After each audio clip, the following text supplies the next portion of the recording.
Mike Tech here for another video. Made a couple more discoveries about Zoltar and a couple more pinouts on his system board, on the main board right here. I was curious about if I could find the input triggers for the attract mode or the full mode of Zoltar.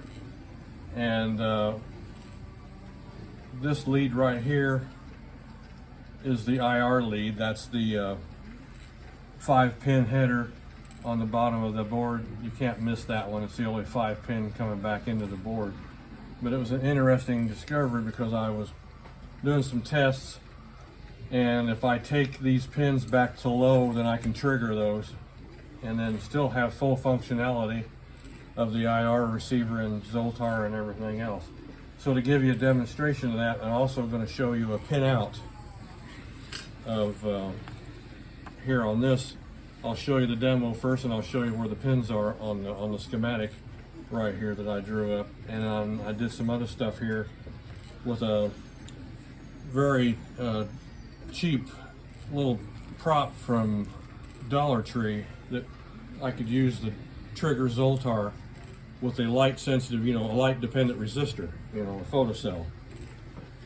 So first, if we wanted to trigger the full mode, what I call full mode, which is like if you put a coin in it, that would be pin number 3.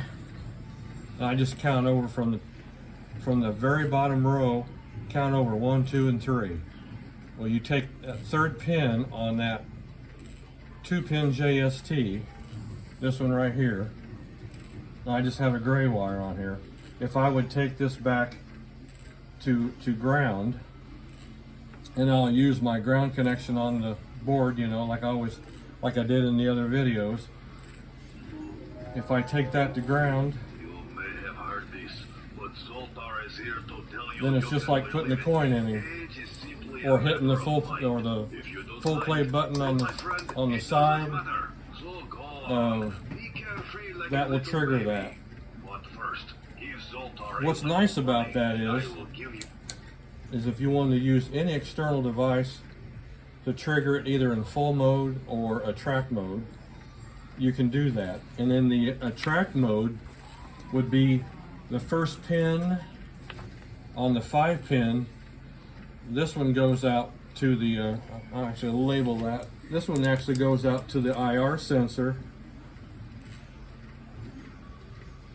Let me label that here for my notation too.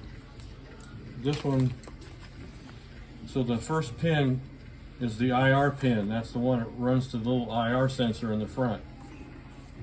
And pin number 1 to ground will trigger the attract mode.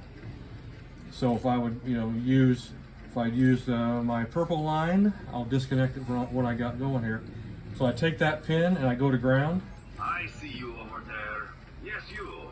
Come on over and let Zoltar be. Then he goes back in, that's attract mode. So if you wanted to trigger that by an external means, any kind of trigger, we could use relays, we could use an audio board that has a busy out, and that's what I'm going to show you here.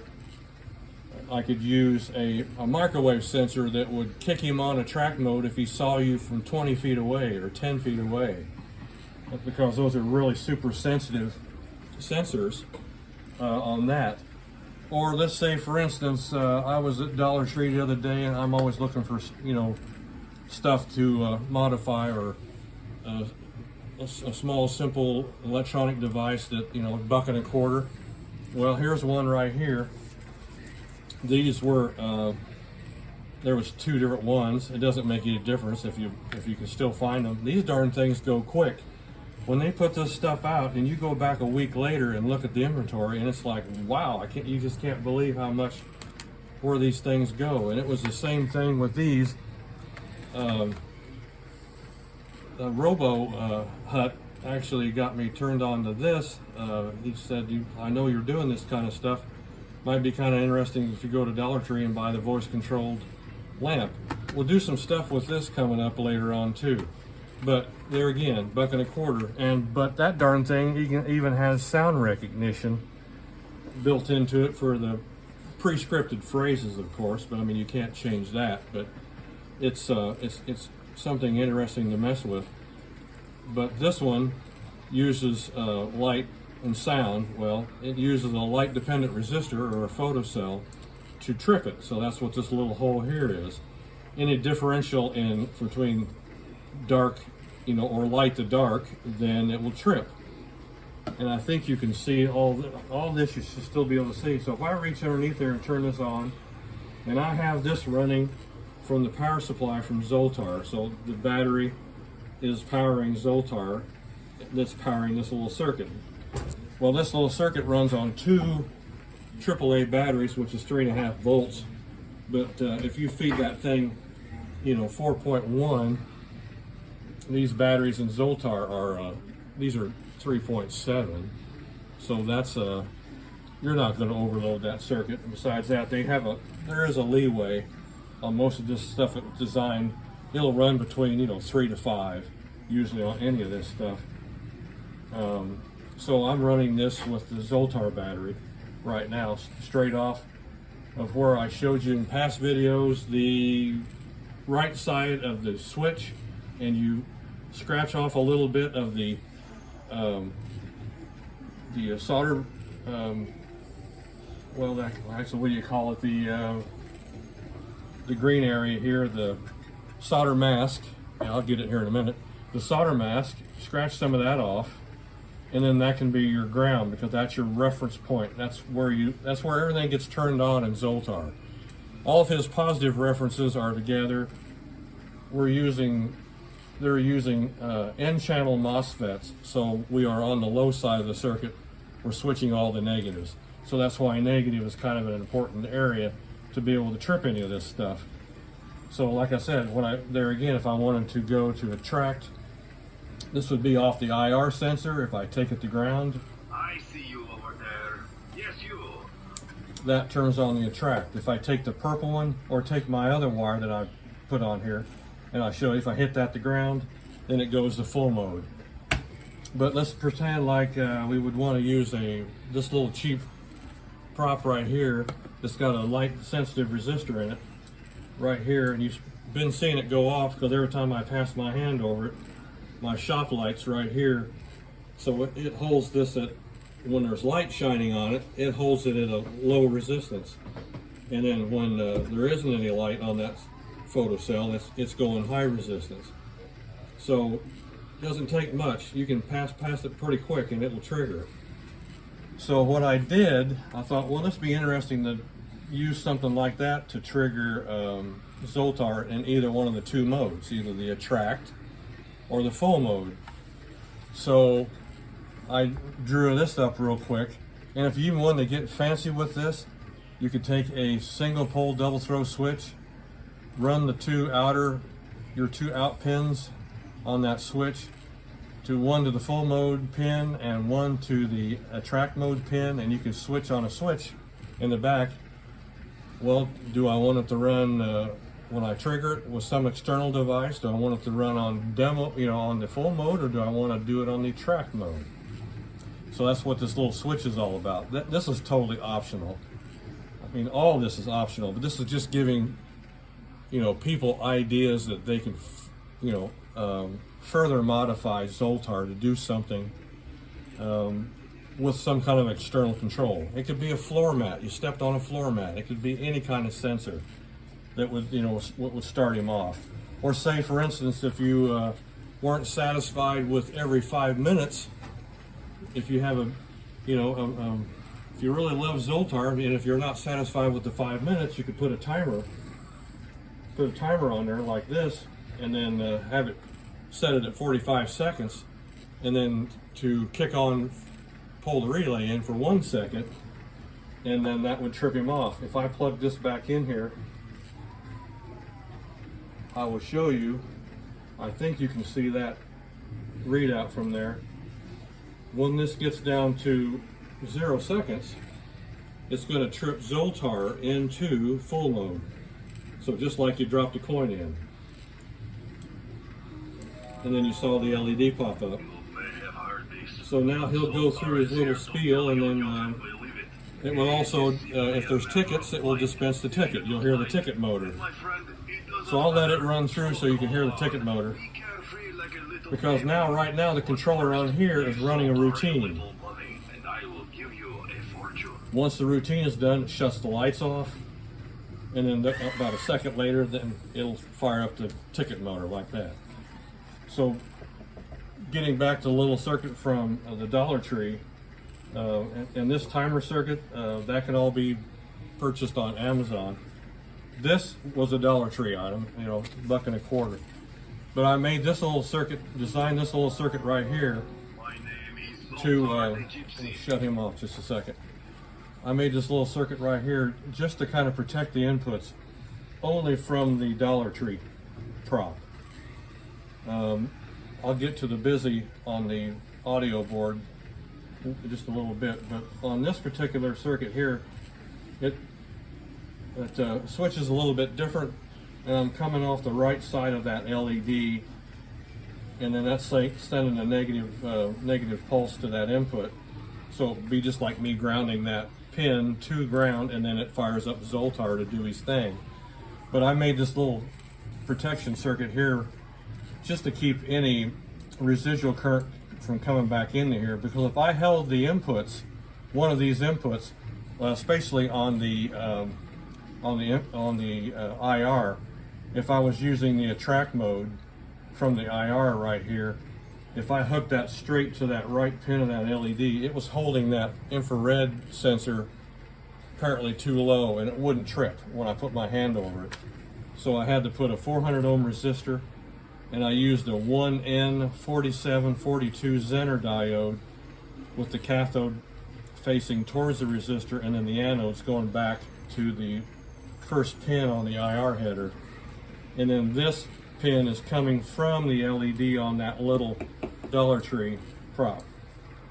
So if I turn Zoltar back on and I go ahead and hook up the anode side of the diode, and then we're coming back in here to, I don't want to trip that yet, we're coming back in here on the first pin of the IR header, and that's the attract mode. So when I pass my hand over, I see you over there. Yes, you. then he's going to go in the track mode and do that.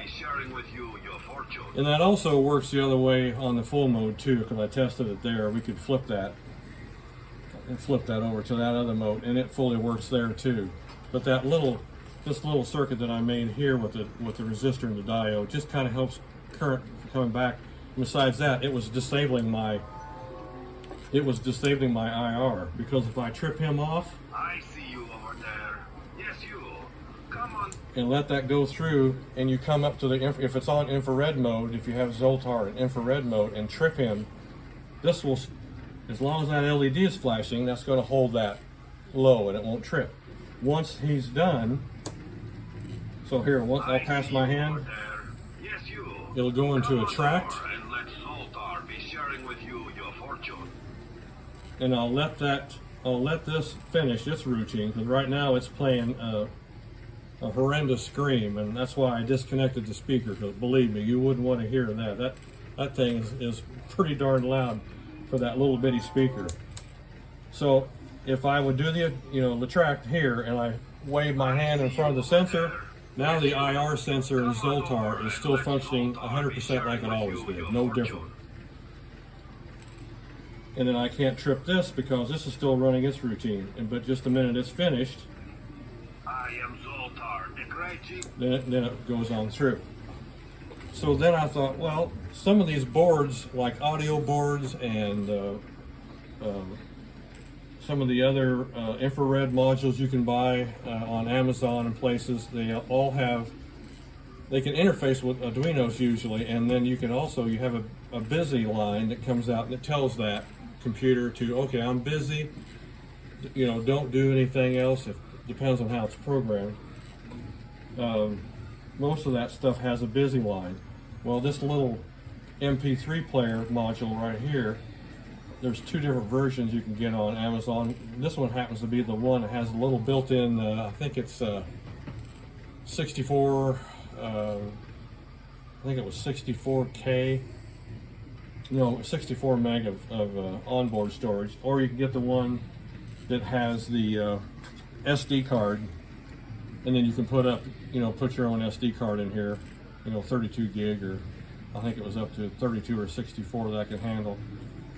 This is basically the same board, except this one handles an SD card, and that one has the built-in. But they all have, on the back here, it'll have on here a busy line, and then that can be utilized to tell, that line goes low usually, depends on the source voltage you're running the board. But we can use that too. So this yellow line that I have coming out is going to the other trip line. It's coming to this one. This one goes back to the full mode header pin, goes to there, and actually where I am plugged in right here is basically where the your little free play switch on the side, that's where it plugs in anyway, is right here. So all the circuit design was designed to do this, we're just switching it a different way. So I'm borrowing that right now. So that number one pin on that JST, on that 2-pin JST connector, this one right here is the one I have hooked to the busy line, and I'm just using this audio board just as a reference. You're not going to hear anything because I don't have a speaker hooked up to it, but it's going to send a signal out to busy to trip Zoltar into full mode. So if I take this line and short any one of these pins, then you'll be able to see, I think I got him shut off here. So the LED, I just put the LED on there to show when the audio board became active on the busy line. That's all I did, was just put that LED there to show when it was busy. So it's still playing an audio file. So as long as this thing is on, it's playing an audio file. But you notice Zoltar completely ignores any of the other inputs until its routine is done, and then it will only kick up. Like this. And then the functionality of Zoltar is the same way. If we would, if he happened to go into a track mode, and you go up, you're in front of it, and he's in track, and you throw a coin in or hit your free play button, and then all of a sudden, if